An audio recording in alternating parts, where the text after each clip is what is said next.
Welcome to Be Customer Led, where we'll explore how leading experts in customer and employee experience are navigating organizations through their own journey to be customer led and the actions and behaviors employees and businesses exhibit to get there. And now, your host, Bill Stakos.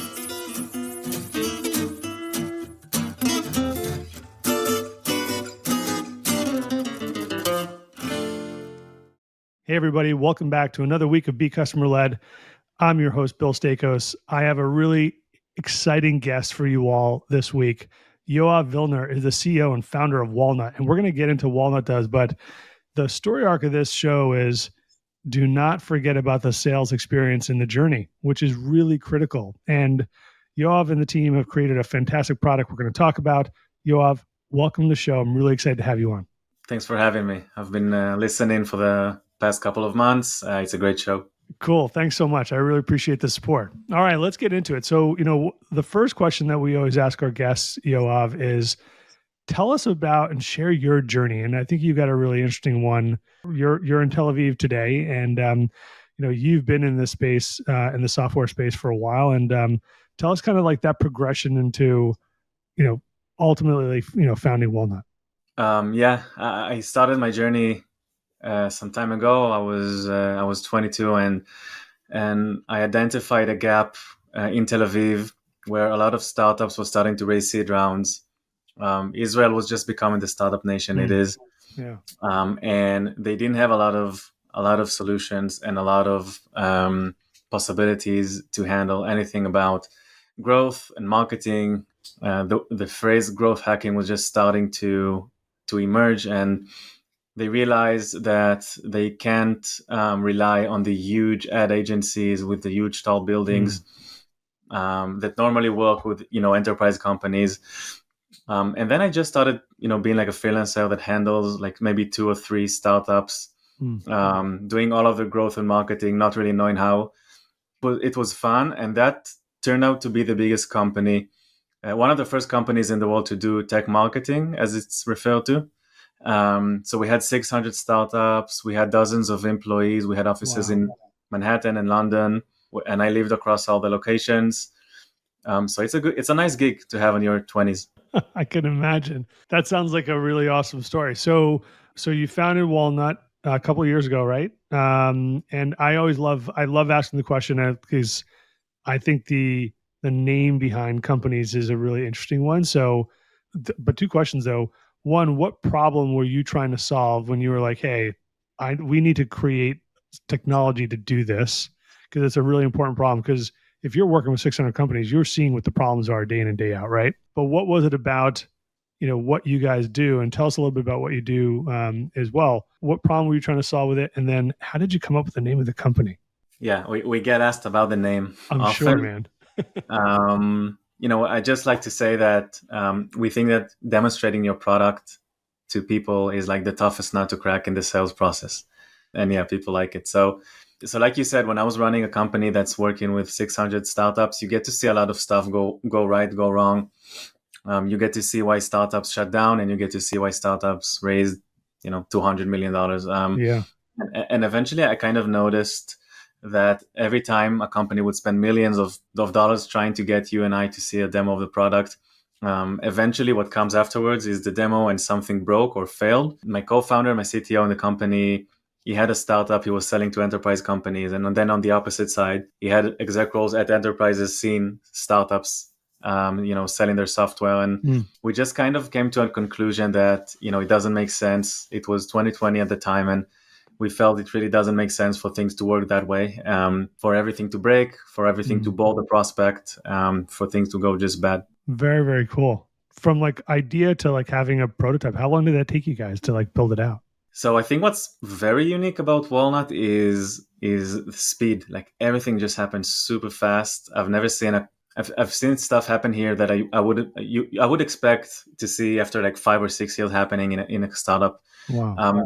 From the moment we started interviewing VP sales, and it was like 60 or 70 VP sales at the time from major companies, and we were interviewing them, they were not just saying it's a big problem. Like they were saying, this is killing me. I will pay you to solve this. Like, I will pay you to reduce the friction between our sales team and anyone from the backend, R&D, and product and design in creating and managing all those demos. My CTO took like 2 or 3 weeks to just develop what was the very first version of Walnut. Wow. That's pretty incredible. Yeah, because you guys, it's under 2 years old, the company, right? But you guys have seen some pretty serious growth in that time. Yeah, it's about 1.5 years officially. That's awesome. I love the growth story and the trajectory, and it's rooted in like real knowledge. Like you're working with all these companies, you're kind of seeing what works well, what doesn't work well. What's interesting to me is, I get to talk to a lot of people, as you can imagine, right? But sometimes people don't notice the problems and saying, hey, there's an opportunity here. They're just focused on, hey, you could have just stuck with growth marketing at the end of the day, and you could have had a great company. You did, and that's what you could have done, right? But you notice this other sort of opportunity here, and you said, hey, let's pivot. Let's do something else new and interesting here. That takes just a lot of courage to be able to do, especially if you've got a thriving business, right, already. Is the other business do you still have that, or did you kind of shut that down or move on? Or no, so I was living in New York for our US office, and I was just wrapping up about almost 7 years of being the CEO there, and that was quite enough for me. So I came back to Tel Aviv, and then COVID just started, so I would go back anyway, and we launched Walnut. In between, I was also a CMO of a startup designed to save kids from bullies on social media. Awesome. As part of the founding team, I helped them raise funds and launch everything, but Walnut was just too much of a passion that I was wanting to build. Very, very cool. I love founders and folks like you, because you're not just doing one thing. Like you got to be busy all the time. And I love that. Why do you think a lot of people forgot about the sales experience? Why do you think that wasn't maybe like it was an afterthought almost, right? What did you notice that maybe others didn't, in that, as a buyer, and I've bought SaaS software before in past lives, right? I don't know if people necessarily think about the sales experience as part of that overall journey, right? It's sort of like awareness, you buy it, you use it, and that's the big part of the journey. But the sales experience necessarily maybe not so much. What were people missing, do you think? The main thing I think that got lost is, if you think about like B2C sales, like if you would want to buy a pizza or a treadmill online, and you would Google it, it would come all the way to your house and you wouldn't have to talk to anyone. And when people are buying SaaS products, they're used to talking to 17 SDRs and then 3 AEs and then a VP that's coming in to, bargain on the price again. And it's like such a difference that B2B just did not evolve over the past, I don't know how many years. And this is why our validation process was so quick. Everyone were like, yeah, please fix this, we'll pay for it. And then the 70 people on in our validation phase, they turned into 700 people on a wait list. And everyone was saying, come on, guys, let's build this thing. And you can't really get any more validation than that for your idea. No, that's really it. That's all you needed. I love that. But you guys don't just necessarily focus on the sales experience, right? You guys have solutions for marketing. You have solutions for customer success, particularly in that onboarding process. Was this sort of a natural extension, or did you say, hey, did you start with the sales experience and the demos, and then said, hey, let's do this for marketing and let's do this for customer success? Because those same 700 were saying, hey, you can fix this problem over here too? Or was there something else going on that you had observed and identified, and you saw the need to build that as well for those personas? Yeah, I think that like demonstrating your product is tough for every team. Most of our efforts are focused on sales. Naturally, marketing is also very close to it. And so there's a lot of marketing and product marketing teams we work with. I think sales is like the core business. We've got a lot of requests for use cases that we didn't go for, founders wanting to demonstrate to VCs. You could do it with Walnut, but it would be too expensive for you just to do that. Product team wanting to experiment a feature, announce it internally or externally. These are all things you can do if you own the product demonstration. But for us, like this whole play on sales and marketing is kind of sufficient at the moment. Like there's enough demand. And so it's kind of every other use case is just kind of naturally expanding within the existing customers that we have. And Yoav, is it typical, like our sales, because it's a no-code solution, right? Like, I mean, for folks who go to walnut.io, and check out like great demo on there, right? Like how to build it, et cetera. And you guys have some slick marketing on there too, which I love. is it salespeople able to develop the demo themselves, or are they still going maybe to their different product teams or maybe their product marketing folks to do it, or like who are like the primary users of the platform? So the whole concept of Walnut is that you don't need anyone from R&D and you don't need anyone from product or design. Yeah. You can't crash the system, like you're not connected to your backend anymore. So Yeah. 90% of times we all know something's going to happen when you go on that live demo with Microsoft and you're going to show them your product and it fails. We've all been there. So this is what it helps save. It's more like an insurance for demos, and salespeople can just handle it on their own. It's like a drag and drop system, super easy, just like building a website on Wix or just like customizing the words within the website. Yeah, no, it is really, really slick. What do you think? So like, I feel like there's, like content as an example, just broadly, like big C, right? But I think demos and service demos or product demos are certainly part of that broader category. A lot of companies, I feel like, don't see that as an asset to the organization, right? A lot of teams still focused on product attributes, trying to get through as much as possible and sort of in a demo in a short period. Then things fail and go sideways.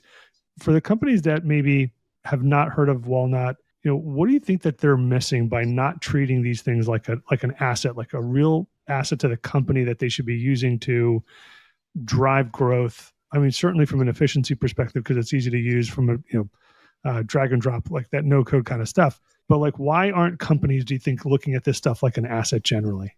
I think people get used to what they know, and so if you think about it, if you try to be creative about, like you said, you don't want to just go shove million features and show the same demo to everyone. So what people used to do, they would try and record a video that's kind of, more you tell the story.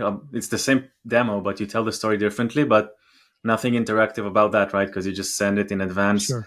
You would go to Google Slides or PowerPoint, and you would kind of try and make up a whole story of what this product can do for you. It's really like brick and mortar solutions, and so I do think the expectations have increased, and I think that the prospects right now, they don't have the patience anymore to get that type of a process or an experience, and so companies are definitely left behind. And then they spend lots of internal resources, right? So you spend a couple of millions of dollars a year, you build out a team that's supposed to like maintain, create, and stabilize demos and stuff like that.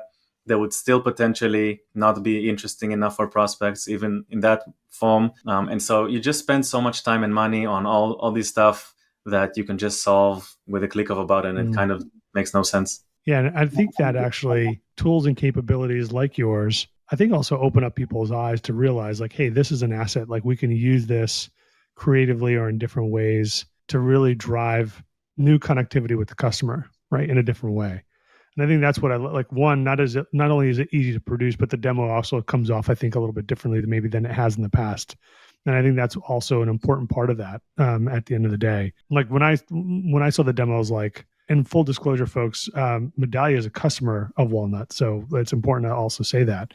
When I saw the demo, I was like, this is going to change the way that we think about showing the platform to our clients, right? And be more creative in that process too, which I think is a really important point to make. A couple of things about Walnut though, like you guys just don't create sort of like the demo and like the no code, like the drag and drop, right? Like I really love, so as a customer experience person and professional and practitioner, I love data and measurement. It's just kind of like in the way my brain works a lot. The insights that you guys actually produce and deliver through the platform provides clients sort of like the ability to identify opportunities with your sales team, your sales process, client engagement with the demo, et cetera. Talk to our listeners a little bit about, these features and the functionality. Why was it important to include when you guys were building this out? Was it part of like V.1, or did you guys kind of build that on top as well, like as you guys were going along? Right. So I think that insights and analytics and all of that, all of those nice words that actually say what you've just said, which is data. This is kind of the more advanced phase of such a product. And it really makes no sense just to let you customize demos if you don't know what ended up happening or who saw it. And there's so many things that you need to know. You need that data, especially if you're a team leader. There's a lot of insights that you can get into this whole process. which kind of, let's admit it, today you would send your sales rep and they would go on and make a live demo, which isn't like, customized. And then they would go back to the CRM and they would type, it was a great call, and you wouldn't know what that means. And so we provide like, insights. First of all, very general insights into the actual demo. We refer to as a storyline because you tell a story to a specific prospect, who saw it, and how long did it take, and which features were more important to that prospect. Imagine if you can send the demos to your prospects like you do with Walnut as a link. There's a lot of tracking we can do, like was it likely to convert and what was more interesting, and then you can also plug it in back to your CRM, and you can sync the data. There's a lot of stuff to do there, and you need to know who saw the demo in terms of your knowledge and privacy and everything. So there's a whole world of data points that we're trying to present, to go all the way from zero clarity, which is completely zero, all the way to 100. And as part of that, Yoav, say like I was a salesperson. Let's say I created 4 templates for demos. Could I A/B test and kind of figure out, okay, where specifically or what specifically people kind of keyed in on, so I can then start to kind of say, well, this worked on this one and that worked on that one, so I can start bringing them together and start testing that way? Because you can create a demo pretty quickly after that, right? Yeah, you could. Once you've created that first, the first step you take with Walnut is like replicating the paths that matter most to you from your SaaS dashboard to our cloud. Once you've done that once, you can create millions of storylines and demos and templates and everything. You don't have to do that more than once. And yeah, you can totally compare the different types of storylines, and you can see what's working best for which type of customer. Like we really try. And this will take us a couple of more months, but I really want us to be able to tell you, because we all have prospects from different types of company size and industries, and a prospect that works in a cyber company doesn't need to see the same demo someone from a gaming company. Right. And eventually we want to get to that point where you can actually be the best sales rep you can for a specific type of customer with a specific experience. And this is something, we learn as we go. We already have over 100 customers in just 1 year, and now we're onboarding hundreds more. So we'll have more data to work with. Very, very cool. Are you thinking about, how do you think about aggregating all the data that you're capturing from your customers and creating even benchmarking or like feeding that back to say, hey, these are the types of things that are working. Here's how, SaaS buyers are consuming information in different ways, right? Maybe the videos like art should be between 2 and 3 minutes or 1 and 2 minutes or whatever that is. Are you able to deliver that back? Are you guys thinking about that as well? Oh yeah, it's part of the plan, because I think after you get a lot of data, then there's a lot of conclusions you can get from it that will help your clients save time. So we don't want people to create demos all the time. Yeah. We want them to, like, the evolution of where this is going is we just want you to show it and everything will be taken care of. So the first type of help that we can bring is if we connect to the CRM, we can just prepare the demo because we know the customer and their site and their industry and everything. And afterwards we can kind of predict and tell you, this should be that, and kind of take the brain work out of everything. But I would feel confident in releasing such features after we've worked with hundreds of customers. We got a lot of data, and otherwise it will just be like us guessing, as much as you. Yeah. That's really fascinating to me. Do you think that that's where the space is going? Just more like automation and predictive built into the capability, or like what else do you mind?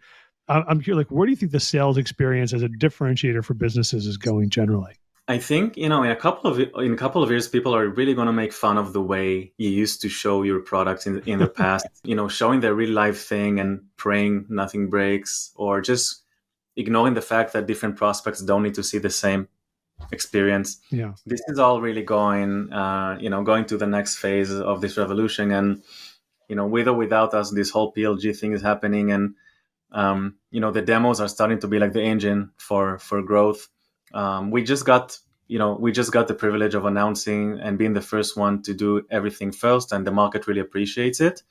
But eventually, a couple of years from now, you would get a lot of tools that let you create PLG materials, a lot of tools that let you customize your demos. And by that time, it's kind of I think it's going to be an industry with a couple of big winners from all kinds of different angles of the process.